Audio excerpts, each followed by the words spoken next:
नमस्कार बहनों और भाइयों, आध्यात्मिक ज्ञान के सागर में आपका स्वागत है। बहनों और भाइयों, आज मैं आपको योग के बारे में बताऊंगा, कैसे हम योग करा करें। और ये वो योग नहीं है जो आम लोगों में बताया जाता है। ये वो योग है जिससे आत्मा का मिलन कराया जाता है। हमारे शरीर में जो व्याप्त आत्मा है उससे हम कैसे मिलें। हमारे जो शरीर में जो चक्रें हैं उनका भेदन करते हुए हम हमारे शरीर में जो विराजमान आत्मा से हम कैसे साक्षात्कार करेंगे, इसके लिए ये मैं आपको योग बताऊंगा। इसके करने के बाद में हमारा शरीर तरोताजा होता है और वे हमारी ऊर्जा जो है वो सारे 8 चक्रों को भेदती हुई परम हंस से आके मिलती है। तो आप देखिएगा, वो विधि में आपको समझाऊंगा। आज तक किसी ने भी ये योग नहीं बताया होगा, क्योंकि ये ऋषि मुनियों का बताया हुआ योग है। ये जो लुप्त प्राय हो चुका था, मैं उसे पुनः प्रकट कर रहा हूं। मैंने ये खोजा उपनिषदों में से, सारे उपनिषदों का मैंने भेदन करने के बाद में ये मैंने खोजा। तो इसको कैसे करते हैं आप ध्यान से देखें और अपना जो है इस आध्यात्मिक जगत में आप पुनः वापस आइए। भारत जो है पहले से ही आध्यात्मिक का जो है केंद्र बना हुआ था, विश्व गुरु बनेगा भारत। इस योग को जब जन जन में फैलाया जाएगा तो आप भारत जो विश्व गुरु बनेगा। क्योंकि जब हमारा मन स्वस्थ होगा तो हमारा मस्तिष्क भी स्वस्थ होगा। तो देखिएगा कैसे करते हैं। सबसे पहले इस योग को करने के लिए हमारा खाली पेट होना चाहिए। खाली पेट होने के बाद में हम सब चीज से निवृत्त होने के बाद में हमने क्या करना है, पालती मार के बैठना है। कैसे बैठना है, ये जो पैर है ये हमने अपने, तो देखिए ये जो पैर है ये हमने यहाँ पे जो हमारा उदाद्वार है यहाँ पे रखते हैं और इस पैर को यहाँ पे इसके ऊपर ऐसे रखेंगे। तो ये इसको बोलते हैं सिद्ध आसन। ये योग के लिए तो ये जो है इसको बोलते हैं सिद्ध आसन। सिद्ध आसन में बैठने के बाद में कमर का मांस जो रीढ़ की हड्डी को सीधे करेंगे, आंखें को नेत्रों को बंद करेंगे। सबसे पहले हमें क्या करना, भस्त्रिका करनी है। भस्त्रिका का मतलब है लंबे लंबे सांस लेने छोड़ने, कम से कम 10 भस्त्रिका करनी है।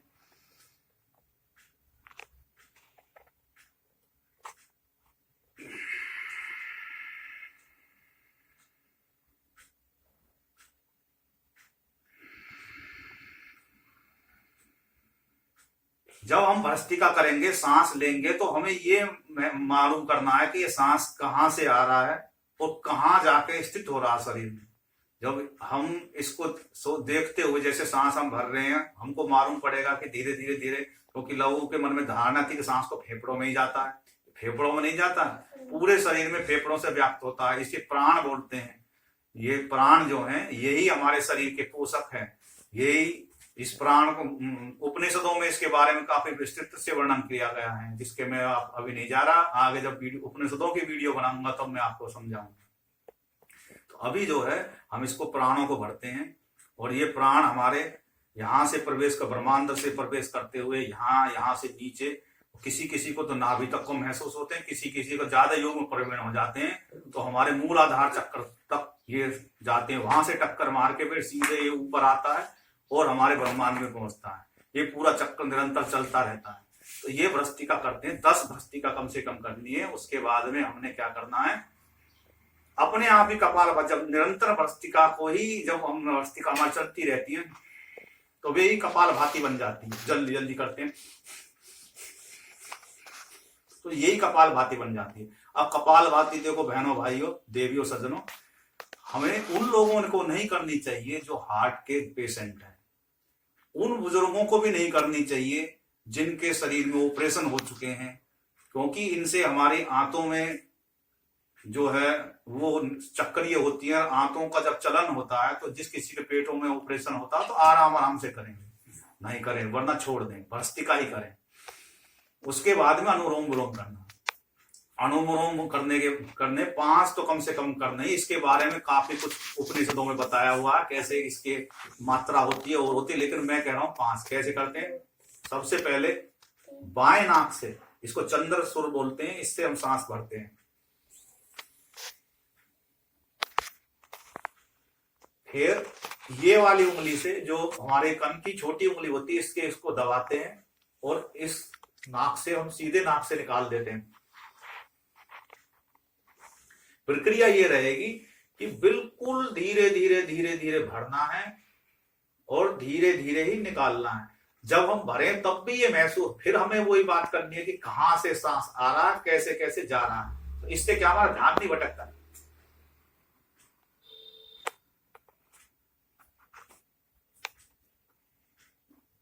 थोड़ी देर शांत रहना, फिर छोड़ देना। तो ऐसे हमने 10 करनी है। 10 तो कम से कम करनी है, वरना निरंतर ये प्रक्रिया चलती रहती है। तो और ये दिन में वो 3-4 बार करने का ऋषि मुनियों ने विधान बताया है। हमारा शरीर पवित्र होता है, हमारे सारे शरीर के पवित्रीकरण होता है, सारी जो हमारी नाड़ियां हमें खुलती हैं। इसको नाड़ी शोधन भी बोलते हैं, अनुलोम विलोम भी बोलते हैं। और इसके करने के बाद में फिर हमको जो है 3 बंद होते हैं, उद्यान बंद, मूल बंद और जालंधर बंद। तीनों की प्रक्रिया क्या है कि सबसे पहले हमने सांस भरा और अपनी गर्दन छाती से लगाई और यथास्थिति सांस को रोके रखना है। जालंधर बंद ये जो है लग गया। फिर उसके बाद में सांस छोड़ देना। अब छोड़ने के बाद में क्या करना, अपना गुदा द्वार खींचना है ऊपर को और नीचे को झुकते हुए सीधा करना है और पेट को खींचना है। पेट अपने आप खींचता चला जाएगा। तो ये हमारा बन गया, मूल बंद लग गया। और इसको यथास्थित रोके रखना है। ये 3 बार करना है। तो इसके करने से हमारा जितनी भी हमने एनर्जी ली पूरे शरीर में फैलेगी और सारी नाड़ियां शोषित मतलब शुद्ध होती हैं। और इनके बार बार निरंतर करने से शरीर के सारी नाड़ियां खुल जाती। जब सारी नाड़ियां खुलती हैं तो हमारी जो 3 मुख्य नाड़ियां हैं, इड़ा, पिंगला और सुषुम्ना, इड़ा, पिंगला और सुषुम्ना,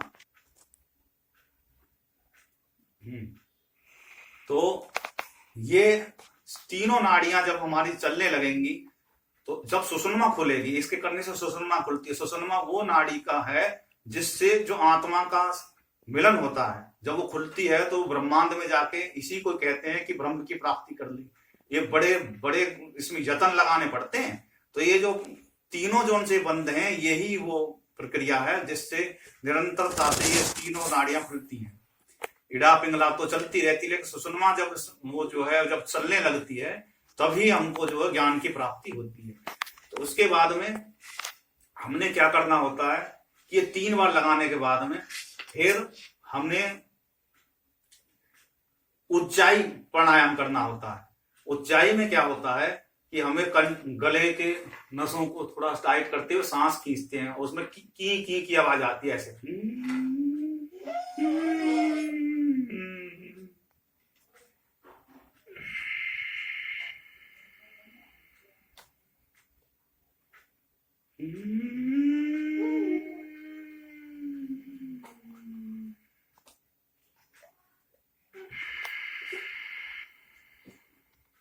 बाएं नाक से निकाल देते हैं।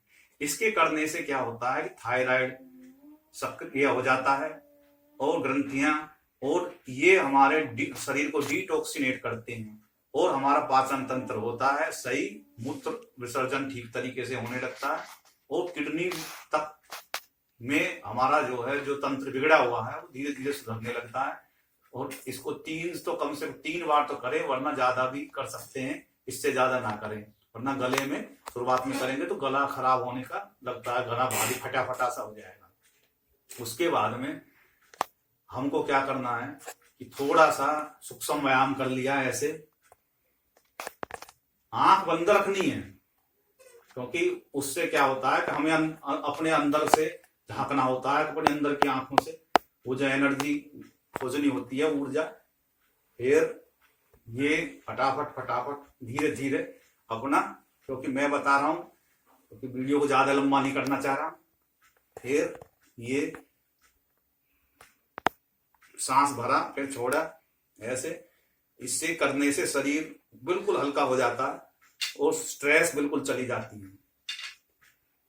ऋषि मुनियों ने ऐसे ही नहीं अपना समय खपाया इस देश में, इस देश को ज्ञान का सागर बनाया। आज क्या होते हैं, पाखंडी बैठे हुए हैं और कान फूंकते रहते हैं कि हमें ये तेरे मंत्र दे देंगे, फलाना दे देंगे, ठगते रहते हैं और अपने महल खड़े कर लिए उन्होंने, और बाद में पूछते भी नहीं और बाद में बड़े फिरे रहते हैं कि हम तो ये पूरा ताम झाम लेके घूमते हैं। उनसे ही संसार परेशान हो चुका है। भारत तो कम से कम वो जातियों में झेल घोलते हैं, तो आपस में हिंदू को हिंदू से टकरा रहे हैं। हम खैर उस बातों में ना जाते हुए, उसके बाद में हमें ब्राह्मणी करना होता है। ये लास्ट प्रक्रिया होती है वहां तक योग पहुंचने में।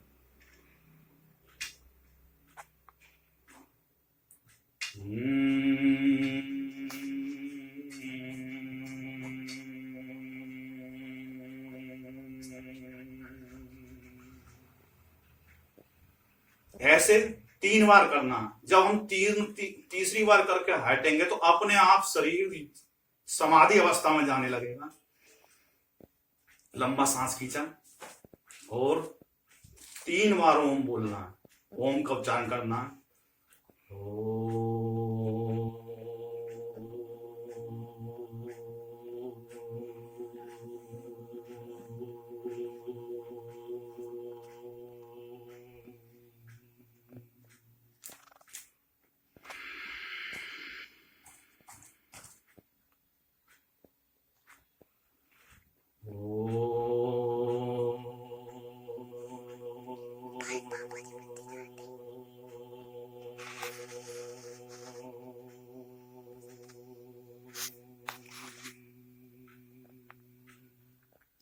तो इस प्रकार से 3 बार ये ओम का उच्चारण करना। ओम का उच्चारण करते समय हमने ये जो ऊर्जा कहां से आ रही है, ये ध्वनि जो है, ये जो नाद बोलते हैं इसको, उपनिषदों में इनको नाद बताया गया है।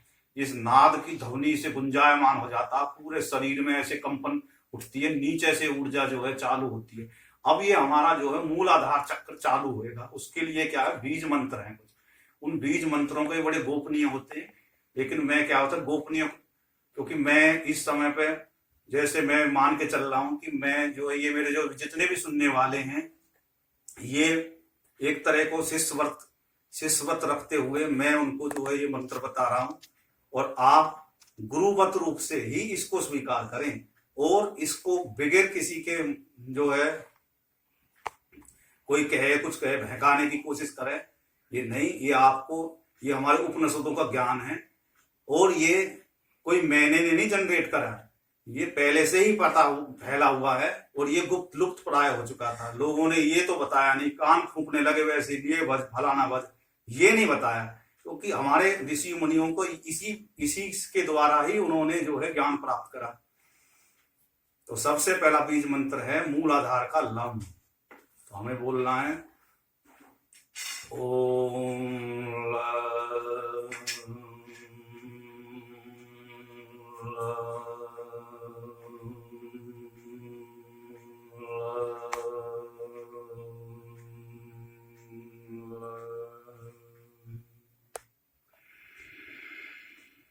ऐसे ही निरंतर आपने ये प्रक्रिया जारी रखनी है। आपको ये मालूम पड़ेगा कि हमारी एनर्जी कहां से निकली और कहां उठने लगी।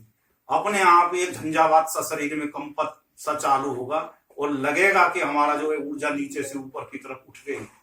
आपको बैलेंस बना के रखना है, क्योंकि ये ऊर्जा बड़ी असीमित होती है और इसी को ही साधने का नाम योग है। योग शरीर की मन को शुद्ध करने का एक जरिया है, उसको निरोध करने का है, रोकने का है। मन को इधर उधर से भटकने से रोकने को ही योग कहते हैं। और जब योग सिद्ध हो जाता है तो ब्रह्म की प्राप्ति होती है। उसी को ब्रह्म की प्राप्ति कहते हैं कि केवल्य मिल गया और मोक्ष की प्राप्ति हो गई उसे, फिर उसका मन नहीं भटकता। उसके सारी जितनी भी जिज्ञासाएं वो शांत होने लगती हैं और अपने आप से ही वो अपने प्रश्न पूछने लगता है और उसके उत्तर भी मिलने लगते हैं। उसके बाद में दूसरा बीज मंत्र है, ये मूल आधार जो मूल आधार चक्र जब सिद्ध हो जाएगा तो जो हमारा जल चक्र है, यानी कि हमने पृथ्वी तत्व को भेदन कर लिया, अब जल चक्र पे जाएंगे। तो जल चक्र का क्या बीज मंत्र है? वम। वरुण देव का है तो वो वम।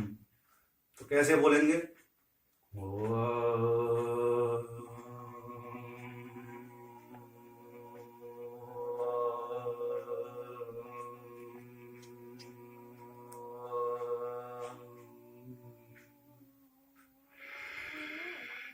ऐसे ही हमने ये निरंतर चलना है और जब कम से कम 10 बार 5 बार तो जरूर करना है एक सांस में।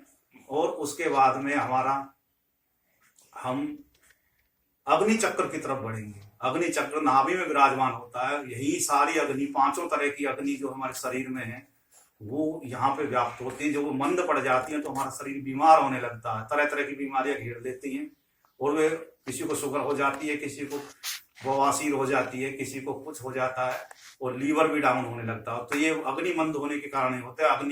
अग्नि जब बढ़ने लगती है तो शरीर में चमक आएगी और उसका स्वस्थता की जो निशानी है उसे ऊर्जा मिलेगी। तो अग्नि का बीज मंत्र क्या? राम।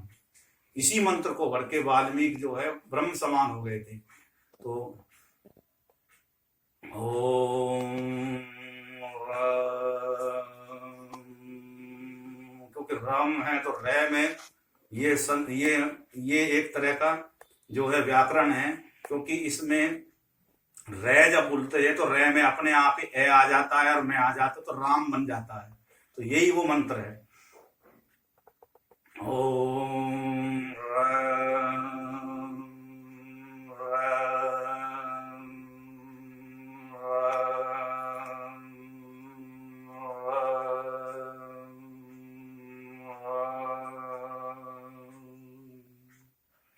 जब ये नाभि से ऊपर उठ के हमारे हृदय चक्र तक जाएगा, टक्कर मारेगा सीधी, तो यहां से हमारा जितनी भी ऐसे रहेगी जैसे इलेक्ट्रिसिटी जा रही है और हमारी जितने भी ये नाड़ियां जो इधर निष्क्रिय पड़ी हुई हैं सब यहाँ हृदय चक्र को मजबूत करती हैं और हमारी यहाँ पे जो अंगुष्ठ के आकार की हमारे उपनिषदों में बताया गया है कि आत्मा परमात्मा का वास है, वो उसमें कई कोटि जो है नाड़ियां होती हैं और वे सब धीरे धीरे खुलने लगती हैं और खुलने के बाद में हमारा यहां से दोनों छाती के बीच में ये चक्र पहुंचेगा और यहाँ से इसमें बोलना है फिर यम।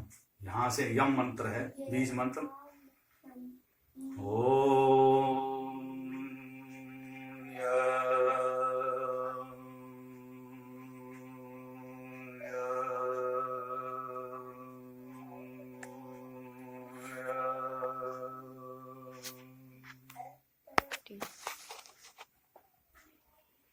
तो उसके बाद में हमारा जो अगला जो वो होता है बीज मंत्र आता है वो कंठ के लिए आता है, उसका नाम है हम। ओम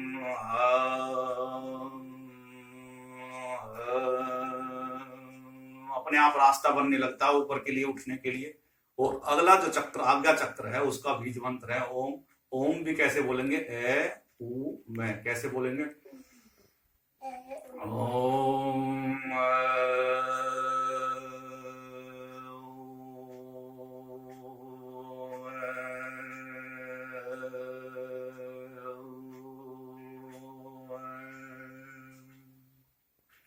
इस प्रकार से ये जो है योग शुरुआती चरण में जो साधक गण हैं वो यहीं तक ही करें। जब यहां से करने के बाद में अपने आप रास्ता हमारे ब्रह्मांड तक और ब्रह्म चक्र जो बिल्कुल चोटी पे है, जो शिखर पे है, वहीं से ही ग्रंथि जब जो ब्रह्म के प्राप्ति वाले होते, जो मोक्ष की प्राप्ति वाले, जो आत्मा को विसर्जित करते हैं परमात्मा में, तो यहीं से ही अपना रास्ता बनाते हैं और आप परमात्मा से सीधे त्रिलोक से जुड़ जाते हैं।